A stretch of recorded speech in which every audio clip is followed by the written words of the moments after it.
Hey everybody, I got a couple of 1921 peace dollars to show to you today.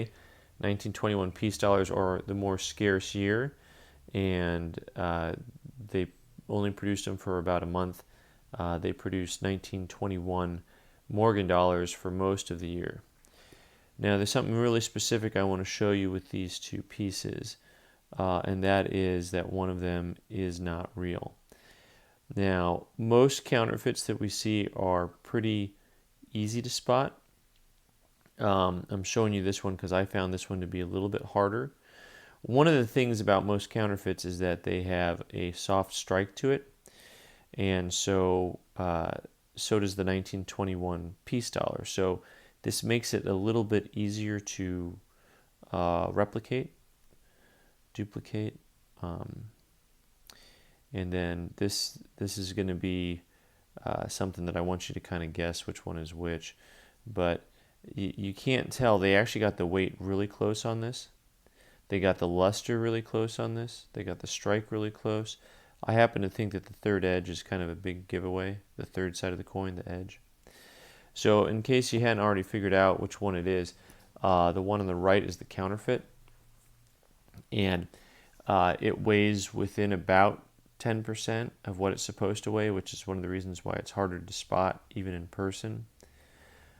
The luster is pretty close. You'll see the luster on the one on the left is good, and this actually has what looks like luster to it. Now to me, one of the big giveaways is going to be the edge of the coin. All right, the edge of the coin is not supposed to be that rigid and that strong. See this really strong ridges, and then you'll see there's like bumps inside the ridges on the one on the right. There's all these little bumps in there. That's all a part of the process when they made them counterfeit. The one on the left, the ridges aren't quite as strong, and the coin is physically thicker at the edge on the counterfeit. I don't know if you can tell that in the video much, but when you look at it, this is actually wider, just a hair wider.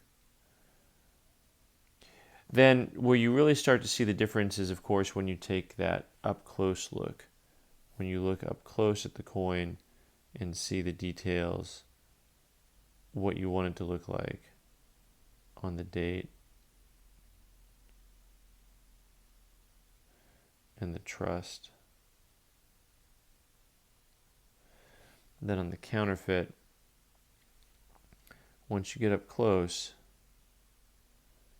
you're going to see that it actually starts to lose some of the detail, become just a little bit flat. But you can see even up close that because that 1921 peace dollar is already so flat, it looks pretty similar. You see how the eye is almost completely gone from In God We Trust.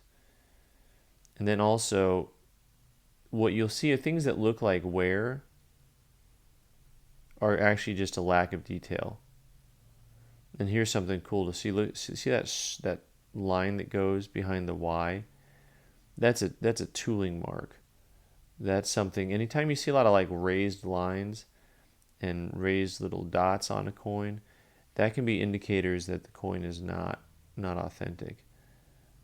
Once again, the flatness that you see on a 1921 peace dollar, you see here, so that's why it's difficult to tell. But it shouldn't be disappearing like the America. That's just gone up there. So you lose a lot of detail, and it's really something to look at close. For the most part, you're not going to run into this type of stuff at a coin shop or a coin show, But online, that you take a good picture of that and put it on eBay, and it would fool a lot of people. So I thought I'd share that with you today. I hope you learned something. I'm Ben the Coin Geek, and you can follow me here on YouTube and on Instagram at TheCoinGeek. Thanks.